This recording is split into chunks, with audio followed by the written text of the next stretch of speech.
Hello everyone, and welcome to this AQR webinar entitled Why We Can, Why We Must, Ask Why. I'm Ken Parker, Chair of the AQR, and I'm delighted to have Roy Langmead sitting next to me, because Roy is one of the most esteemed qualitative researchers in our profession today. The subject is why, one of the most controversial issues facing us these days. As qualitative researchers, we could say it's our reason for being. We're expected to answer why, but should we ask it? Some say yes, others no. Roy has very strong views on this, and as the title says, why we can, why we must, ask why. Thank you, Roy, and over to you. Thanks, Ken. Hi, I'm Roy, and I've chosen to talk to you today about the importance of why. This is my first webinar, and I'll do my best to get through it in a clear and distinct way. Let's cut to the chase. What is why, and why does it matter? Most of you will be familiar with this issue and the criticisms of asking why in recent times. I aim to provide answers and suggestions together with my evidence and reasoning. At its simplest, why is the question we ask when we want to understand. Why did you come to participate in the webinar today? You'll have an answer. You could almost certainly find more than one answer. You may have a simple reason why, or more complex ones. It might be a casual or a more purposeful aim that you had.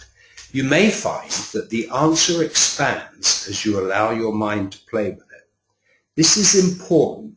Many times the answer to why emerges as we reflect and work with the question. If you have a tight topic guide and 8 people, you may never get to such an emerging understanding as you rush between questions and answers. So let's look at the next slide. For me, understanding, getting closer to people, entering their worlds and helping them to make sense of their choices and behavior is the gold standard of qualitative work. Why is the question that speaks to the assumption of cause and effect, a fundamental rule of nature and of science, an immutable rule of the universe. Stuff happens which causes other stuff. And working out causes and effects leads to understanding. It's how science progresses. Understanding itself leads to a better sense of what matters and how it matters to people. In line with our vision of being the experts in translating what matters to people to what matters to organizations. And that's the vision for qualitative research generated on the recent AQR Vision Day that you'll be hearing about. Those who say we shouldn't ask why make some good points, but they often have another agenda. They might prefer you to use another method that they have a vested interest in. Things like eye tracking, fMRI, EEG, brand tracking, segmentation. Those who say we shouldn't ask why often, as I say, have another theory or technique that they prefer. But theories are subject to fashion. They're the clothes we wear in our heads. And everybody knows how nice it is to have some new clothes. Currently in my field, process psychologies are more popular than interpretive psychologies, and high-tech more popular than high-touch. So behavioral economics, NLP, and psychology of flow, all of these are process psychologies, whereas psychodynamics, the role of the unconscious, transactional analysis, and humanistic psychologies are much more interpretive. Whatever technique you use, the answer to why is always debatable. That's because each of us lives in both the objective and subjective world at the same time. It's our job to find out how the 3 worlds, physical, social, and inner worlds, work together. And that requires some subtlety, because they all appear to be at work at the same time. Objective and subjective work together. It's our job, and qualitative research can do this better than any other technique, to lay out these interreactions between objective, subjective worlds and to map them. This has led me to the core principle of my work. No perception, belief, or attitude arises without a precedent or passes without leaving a trace. There is always a trail to be uncovered to explain how any phenomenon occurred. It's our job to investigate in a manner that follows these trails to their source. And for our client's sake, put simply, we ask why to develop explanations. These explanations increase our client's choices and his or her influence. They may have real value, if not absolutely right and the final answer. Passing on. You can't always get the best answers by asking why directly. Indeed, our clients may have become convinced, and we have a part to play here, that the important question is not why, but which. So they may have prepared a whole bunch of stimulus material and ask you to find out which is best. This is the style of much modern qualitative work, which I call evaluation.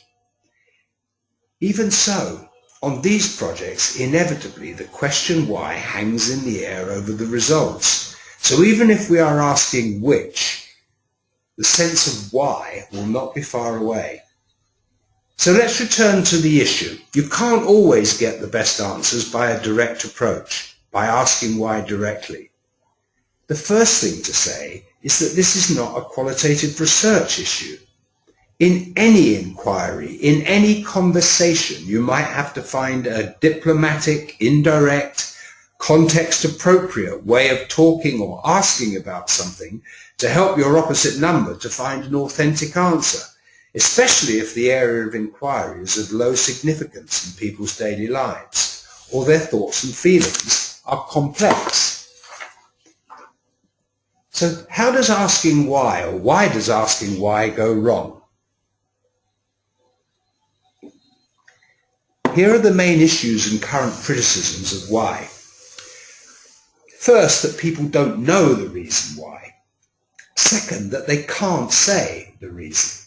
Third, that they won't say, that they may wish to hide their reasons from market researchers. And fourth is a cultural issue, that in polite British society, why seems intrusive, interrogative, impolite, even accusatory. Why did you say that? The first two, don't know and can't say, are central concerns of the behavioral economists, who point out that much choice and motivation occurs outside of awareness in ways that must be explained. Also that people get biased or primed to make choices without being aware of what's influencing them. To test these effects, behavioral economics uses experiments to see how people react under different influences. We can do those sorts of experiments too. The third issue, people disguising or hiding their reasons, is ever present and usually ignored by market researchers. But there are lots of reasons why people wouldn't want to show you their inner worlds. Our inner worlds are often chaotic, disorganized, and full of less than noble motives and drivers. So often we don't want to reveal the true nature. The fourth is simply something you need to take into account and find workarounds for. This issue is one of cultural context and levels of relationship. The social constructionists have a lot to say about this, and you can look at Vivian Burr's excellent introduction to that field. So, given that we need to understand cause and effect, and that there are distorting or biasing influences, how can we get better with why? I hope this is the bit you've been waiting for, my answers. First, before you turn off thinking that I'm going to recommend years of study of psychology or years of therapy, my first recommendation is much more simple. Here it is. Watch more reality TV. What happens on reality TV? In a nutshell, people who are not very good at something become very good at it in a very short period of time. I'm thinking here particularly of skill shows. These are the biggest audience shows like X Factor, Strictly Come Dancing, Bake Off or MasterChef. Millions of us watch these shows. And the underlying principle is one that you can use to improve the value, authenticity and usefulness of your research leading to understanding. What is that principle? It's purposeful practice. The people that take part in those shows are coached and encouraged to become better at the various things, tasks that they're undertaking. we can coach and practice our respondents in finding better answers to why, so that they get better at asking and answering. It's a good idea even to prepare them before they come to the live research. Prime them in the invitation by letting them know the kind of questions that you'll be wanting them to tackle in the research itself, and get them practicing answering why. This starts to tackle the problem before it becomes a problem. It gives people practice in asking and answering why, and allows you to form your session around this activity. They're already engaged in it. So here's a way that I might set that up at the recruitment time. I might say, this market research is an exercise in understanding why we think, feel, and do certain things, and how this affects our choices. To help us ask why together, we'd like you to practice a bit before you come. There are 3 short tasks here, different ways of answering the question why. The first is to generate your immediate spontaneous answer. The second is to ask you to research an answer, perhaps you go online. And the third is to use your imagination to create an unusual answer. So we're hoping for 3 answers to the question why, reached by different routes. And here is the question. Why do people have middle names? You can choose another question or a question more related to your topic. And then you say, bring your answers with you. You can choose your question, and then your session is set off immediately with people thinking about and sharing and working on the topic of why. You can also prime and practice people in the sessions themselves.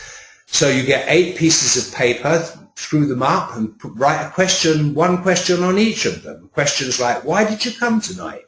Why would you speak first? Why would you speak last? Why would you want to leave early, etc. You can see the list of questions that I've prepared. And you say, before we begin, since we're out to discover whys, let's practice finding them. Here are 8 questions. Pick one and give us each and give us a spontaneous answer, and one digs a bit deeper. The real point here is to resource your respondents for what you want them to do in a way that is fun and illuminating. But what you may say if they don't get the right explanation? Well, they'll certainly do better than they will without practice. And making the final interpretation is where you come in. That's what you, the researchers, are being paid for, not just reading out the topic questions and writing down the answers. There are 2 excellent books on purposeful practice, and the data are very convincing in how well it works. And those books are in the book list that you'll find at the end of the seminar. You can also ask why in different ways too. Here are different forms of the question why. Try any or all of these. What happened that led to your doing or choosing X? How did you come to choose, buy, or use X? What is your first memory of X? Thinking about other people, why do you think they use X? Please show me how you go about choosing a holiday, a brand, or a product. Try all of these. No matter how good you are or how prepared, sometimes you'll get lost in your sessions. You may be tired, rushed, intimidated by the audience or the group or the topic, or you may get distracted. My own issue is losing touch with my own awareness and becoming unsure of what to do next. So I try to work around this by checking in with myself before the research to see where I find it difficult to answer the questions that I'm planning to ask, and then I think what kind of resources or help I need to find the answers, and I make sure those resources are available to my participants. And second, many of our market research projects are about things of limited significance in people's lives, and you may need to help them to recover the significance of the product or brand or whatever. Here are the questions that I use on this slide to recover significance. You will already know a lot about projective and enabling techniques. These are great for helping people look inside themselves, find things, and use them to explore the reasons why. They're also great for finding out what embedded associations people already have for products and brand, what the system 1 of a brand is, if you like. There's an interesting idea. All brands have a System 1 heuristic in the form of the embedded associations they have. Why aren't we exploring that in every session that we do? Finally, what did we do as an industry or profession to contribute to the misleading answers in qualitative research? We played a part in creating this issue. And I think it went something like this. We assured clients we could do miracles, that quick, clever, useful work was the answer and we could do it in a week. Often the results were shallow or misleading, but we didn't admit that. We kept on chasing the money, and over the years this has led to the domination of the topic guide, where we simply ask the questions the client wants answers to. In my experience, if you ask a lot of questions, people's answers become more automatic and superficial. They get tired, a sure invitation to shift System 1 shortcuts. They're likely to feel pressured and interrogated, forced to pay something more attention than normal so they confabulate. Does our standard technique just have too many questions, too little time? We moan about the topic guide, but it fundamentally undermines our work. So here's what I recommend to you. Put people before products. Think about the help people need to further the inquiry. Give them practice at asking and answering why. Unless relationships are created that encourage and reward going beneath the surface, they'll offer simple answers and continue to confabulate. To get better at what we do, here's what I suggest. Develop your self-awareness. Anything that you're unaware of in yourself, you'll find difficult to be aware of in others. And this is particularly important if you're working outside a field of your own familiarity, something that you're unfamiliar with. Invest in a well-stocked mind that you keep up to date. At the end of this, there's a suitcase for a well-stocked mind that contains all of the books that have made the biggest difference to me in my practice. Remember that your participants have well-stocked minds too. Elicit what is already there in people, embedded brand associations, before you bombard them with new stuff. 4. Use purposeful practice to resource your respondents, as I've described. Foster personal and even intimate relationships. Use self-disclosure here and do so judiciously. Prepare your client for a variety of perspectives, that you won't follow the same route through every discussion. And commit to continuous professional development. This is a profession, not a job. And for those who like a dynamic diagram type visual to help you figure out what's going on, here is one. If you look at the builds, I suggest the kind of activity that is most likely to help you based upon the nature of the difficulty in your session. And on the subject of a well-stocked mind, here are the books that I think that you might pack into your suitcase. I hope you found this useful and interesting. Contact me if you have any questions. Thank you very much. And thank you, Roy. I think that was a fantastic little webinar that we've just put together there. And Roy, I know, has put a lot of time and effort into this, so thank you very much indeed. We look forward to hearing your comments. Goodbye for now.